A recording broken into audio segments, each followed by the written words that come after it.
Chapter 7. My dinner goes up in smoke. Word of the bathroom incident spread immediately. Wherever I went, campers pointed at me and murmured something about toilet water. Or maybe they were just staring at Anabeth, who was still pretty much dripping wet. She showed me a few more places: the metal shop where kids were forging their own swords, the arts and crafts room where satyrs were sandblasting a giant marble statue of a goatman, and the climbing wall, which actually consisted of two facing walls that shook violently, dropped boulders, sprayed lava, and clashed together if you didn't get to the top fast enough. Finally, we returned to the canoe lake, where the trail led back to the cabins. "I've got training to do," Anabeth said flatly. "Dinner's at 7:30. Just follow your cabin to the mess hall." "Anabeth, I'm sorry about the toilets. Whatever. It wasn't my fault." She looked at me skeptically, and I realized it was my fault. I'd made water shoot out of the bathroom fixtures. I didn't understand how, but the toilets had responded to me. I had become one with the plumbing. "You need to talk to the Oracle," Anabeth said. "Who?" "Not who. What?" "The Oracle. I'll ask Sharon." I stared into the lake, wishing somebody would give me a straight answer for once. I wasn't expecting anybody to be looking back at me from the bottom, so my heart skipped a beat when I noticed two teenage girls sitting cross-legged at the base of the pier about 20 feet below. They wore blue jeans and shimmering green t-shirts, and their brown hair floated loose around their shoulders as minnows darted in and out. They smiled and waved as if they were a long-lost friend. I didn't know what else to do. I waved back. "Don't encourage them," Anabeth warned. "Naiads are terrible flirts." "Naiads?" I repeated, feeling completely overwhelmed. "That's it. I want to go home now." Anabeth frowned. "Don't you get it, Percy? You are home.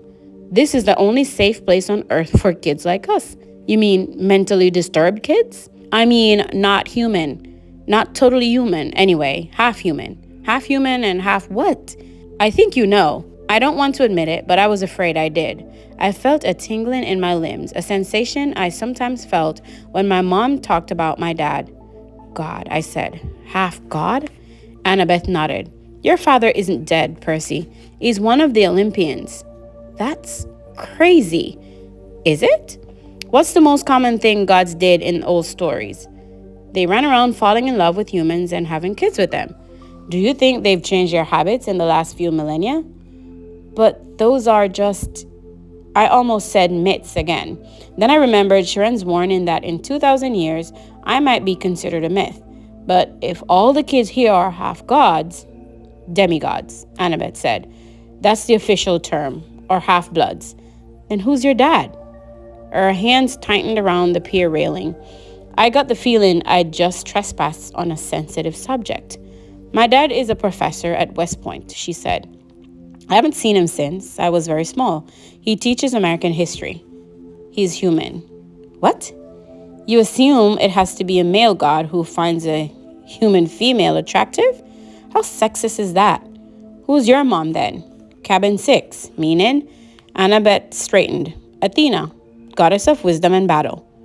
"Okay, I thought, why not? And my dad?" "Undetermined," Anabeth said. "Like I told you before, nobody knows, except my mother. She knew." "Maybe not, Percy. Gods don't always reveal their identities. My dad would have. He loved her." Anabeth gave me a cautious look. She didn't want to burst my bubble. "Maybe you're right. Maybe he'll send a sign. That's the only way to know for sure. Your father has to send you a sign claiming you as his son. Sometimes it happens." "You mean sometimes it doesn't?" Anabeth ran her palm along the rail. "The gods are busy. They have a lot of kids and they don't always... well, sometimes they don't care about us, Percy. They ignore us." I thought about some of the kids I'd seen in the Hermes cabin. Teenagers who looked sullen and depressed, as if they were waiting for a call that would never come. I'd known kids like that at Yancy Academy, shuffled off to boarding school by rich parents who didn't have the time to deal with them. But God should behave better. "So I'm stuck here?" I said. "That's it? For the rest of my life?" "It depends," Anabeth said. "Some campers only stay the summer. If you're a child of Aphrodite or Demeter, you're probably not a real powerful force. The monsters might ignore you so you can get with a few months of summer training and live in the mortal world the rest of the year. But for some of us, it's too dangerous to leave. We're year-rounders. In the mortal world, we attract monsters. They sense us, they come to challenge us. Most of the time, they'll ignore us until we're old enough to cause trouble. About 10 or 11 years old, but after that, most demigods either make their way here or they get killed off. A few manage to survive in the outside world and become famous. Believe me, if I told you the names, you'd know them. Some don't even realize they're demigods, but very, very few are like that. So monsters can't get in here? Anabeth shook her head. Not unless they're intentionally stalked in the woods or specially summoned by someone on the inside. Why would anybody want to summon a monster? Practice fights? Practical jokes? Practical jokes? The point is, the borders are sealed to keep mortals and monsters out. From the outside, mortals look into the valley and see nothing unusual, just a strawberry farm. So, you're a year-rounder? Anabeth nodded. From under the collar of her t-shirt, she pulled a leather necklace with 5 clay beads of different colors. It was just like Luke's, except Anabeth also had a big gold ring strung on it, like a college ring. I've been here since I was 7, she said. Every August, on the last day of summer session, you get a bead for surviving another year. I've been here longer than most of the counselors, and they're all in college. Why did you come so young? She twisted the ring on her necklace. None of your business. Oh, I stood there for a minute in uncomfortable silence. So, I could just walk out of here right now if I wanted to? It will be suicide, but you could. With Mr. D's or Sharon's permission. But they wouldn't give permission until the end of the summer sessions unless you are granted a quest. But that hardly ever happens. The last time, her voice trailed off. I could tell from her tone that the last time hadn't gone well. Back in the sick room, I said, when you were feeding me that stuff. Ambrosia? Yeah, you asked me something about the summer solstice. Annabeth's shoulders tensed. So you do know something. Well, no. Back at my old school, I overheard Grover and Sharon talking about it. Grover mentioned the summer solstice. He said something like we didn't have much time because of the deadline. What did that mean? She clenched her fist. I wish I knew. Sharon and the satyrs, they know, but they won't tell me. Something is wrong in Olympus. Something pretty major. Last time I was there, everything seemed so normal. You've been to Olympus? Some of us year-rounders, Luke and Clarice and I, and a few others, we took a field trip during winter solstice. That's when the gods have their big annual council. But how did you get there? The Long Island Railroad, of course. You get off at the Penn Station, Empire State Building, special elevator to the 600th floor. She looked at me like she was sure I must know this already. You are a New Yorker, right? Oh, sure. As far as I knew, there were only 102 floors in the Empire State Building, but I decided not to point that out. Right after we visited, Anabeth continued, the weather got weird, as if the gods had started fighting. A couple of times since, I've overheard satyrs talking. The best I can figure out is that something important was stolen. And if it wasn't returned by summer solstice, there's going to be trouble.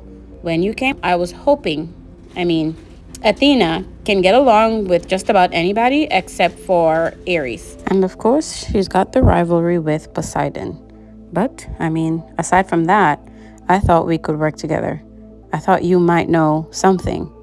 I shook my head. I wish I could help her, but I felt too hungry and tired and mentally overloaded to ask any more questions. I've got to get a quest, Anabeth muttered to herself. I'm not too young. If they would just tell me the problem. I could smell barbecue smoke coming from somewhere nearby. Anabeth must have heard my stomach growl. She told me to go on. She'd catch me later. I left her on the pier, tracing her finger across the rail as if drawing a battle plan. Back at cabin 11, everybody was talking and horsing around waiting for dinner.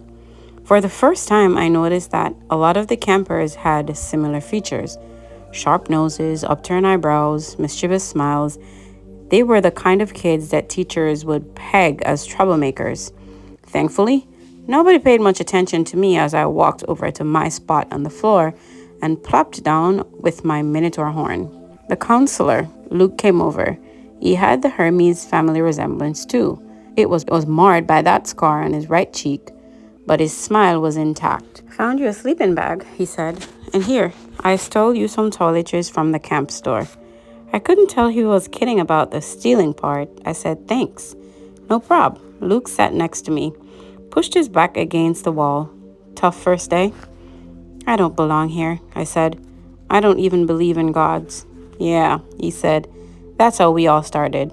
Once you start believing in them, it doesn't get any easier." The bitterness in his voice surprised me, because Luke seemed like a pretty easygoing guy. He looked like he could handle just about anything. "So your dad is Hermes?" I asked. He pulled a switchblade out of his back pocket, and for a second I thought he was going to gut me, but he just scraped the mud off the sole of his sandal. "Yeah, Hermes. The wing-footed messenger guy. That's him. Messengers, medicine, travelers, merchants, thieves.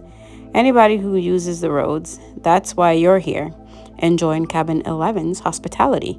Hermes isn't picky about who he sponsors." I figured Luke didn't mean to call me a nobody. He just had a lot on his mind. "You ever meet your dad?" I asked.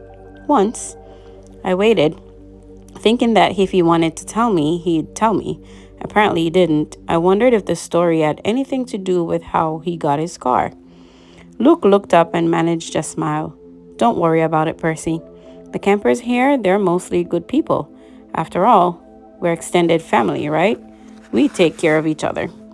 He seemed to understand how I felt, and I was grateful for that, because an older guy like him, even if he was a counselor, should have steered clear of any uncool middle schooler like me. But Luke had welcomed me into the cabin. He'd even stolen me some toiletries, which was the nicest thing anybody had done for me all day. I decided to ask him my last big question, the one that had been bothering me all afternoon. Clarice from Aries was joking about me being big 3 material. Then Anabeth, twice she said I might be the one. She said I should talk to the oracle. What was that all about? Luke folded his knife. "I hate prophecies." "What do you mean?" His face twitched around the scar. "Let's just say I messed things up for everybody else. The last 2 years, ever since my trip to the Garden of the Hesperides went sour, Sharon hasn't allowed any more quests. Anabeth's been dying to get out into the world.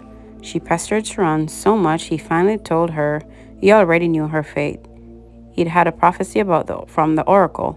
He wouldn't tell her the whole thing, but he said Anabeth wasn't destined to go on a quest yet. She had to wait until somebody special came to the camp." "Somebody special?" "Don't worry about it, kid," Luke said. "Anabeth wants to think every new camper who comes through here is the omen she's been waiting for. Now, come on, it's dinner time." The moment he said it, a horn blew in the distance. Somehow, I knew it was a conch shell, even though I'd never heard one before. Luke yelled, 11, fall in!" The whole cabin, about 20 of us, filed into the commons yard.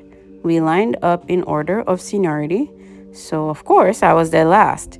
Campers came from the other cabin too, except for the 3 empty cabins at the end and cabin 8, which had looked normal in the daytime but was now starting to glow silver as the sun went down.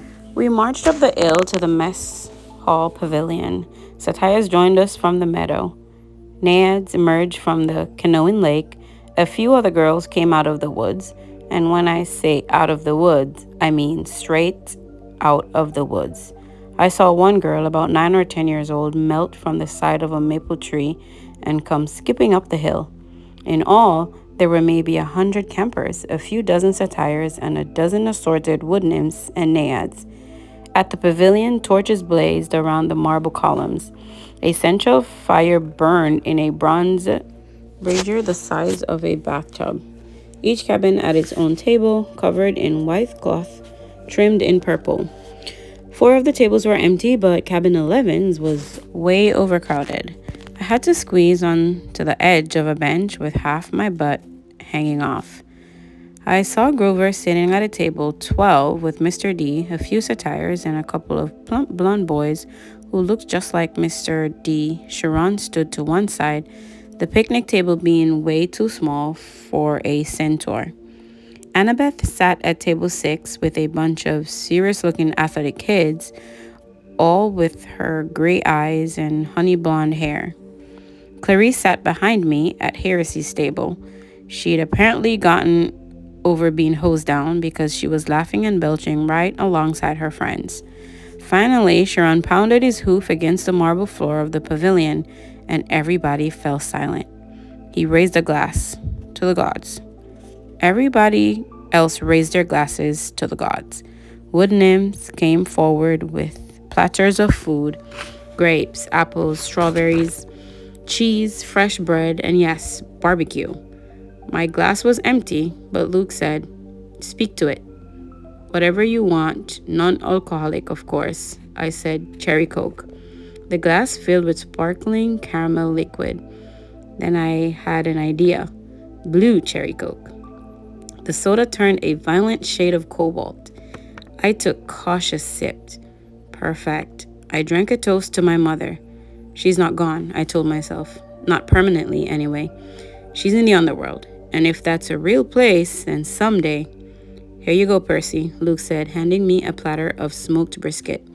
I loaded my plate and was about to take a big bite, when I noticed everybody getting up, carrying their plates toward the fire in the center of the pavilion. I wondered if they were going for dessert or something. "Come on," Luke told me. As I got closer, I saw that everyone was taking a portion of their meal and dropping it into the fire. The ripest strawberry, the juiciest slice of beef, the warmest, most buttery roll. Luke murmured in my ear, "Burnt offerings for the gods. Like they like the smell." "You're kidding?" His look warned me not to take this lightly, but I couldn't help wondering why an immortal, all-powerful being would like the smell of burning food. Luke approached the fire, bowed his head, and tossed in a clutter of fat red grapes. Hermes. I was next. I wish I knew what God's name to say. Finally, I made a silent plea. "Whoever you are, tell me, please." I scraped a big slice of brisket into the flame. When I caught a whiff of the smoke, I didn't gag. It smelled nothing like burning food. It smelled of hot chocolate and fresh-baked brownies, hamburgers on the grill, and wildflowers, and 100 other good things that shouldn't have gone well together, but did. I could almost believe the gods could live off that smoke. When everybody had returned to their seats and finished eating their meals, Sharon pounded his hoof again for our attention. Mr. D got up with a huge sigh. "Yes, I suppose I'd better say hello to all you brats. Well, hello. Our activities director, Sharon, says the next capture of the flag is Friday. Cabin 5 presently holds the laurels." A bunch of ugly cheering rose from the airy stable. "Personally," Mr. D continued, "I couldn't care less, but congratulations.